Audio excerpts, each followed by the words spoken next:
ఇందులో blue colour ఉందా? రేపు వస్తాయండి. సరే శృతి శృతి శృతి చూసావా నీకోసం అంత పరిగెట్టుకుంటూ వచ్చాను. ఆయాసం వస్తుంది. శృతి హౌ ఇస్ మై డ్రెస్? చాలా బాగుంది. నీకు నచ్చకపోతే ఇస్తాను. It's good. Thank you. Good, very good. Come this side. Come. అబ్బా నాకు తెలుసు. ఒక్క నిమిషం. శృతి ఈ టొమాటోలు ఎంత బాబు? ఎందుకు శృతి? సికింద్రాబాద్ వెళ్ళి చికెన్ తెచ్చుకుందాం పదా? Come with me. అయ్యో ప్లీజ్ ప్లీజ్ నా మాట విను. వదలండి. ఆటోలో వెళ్దాం. చేపలు రొయ్యలు పీతలు ఏమి కావాల్సి పెడతాను శృతి. Please Shruti. హాయ్ రావా?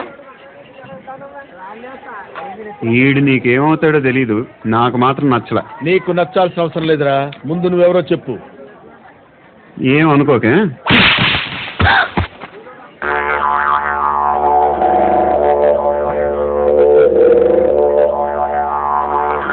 పోయాడా? లేదు, పోసాడు.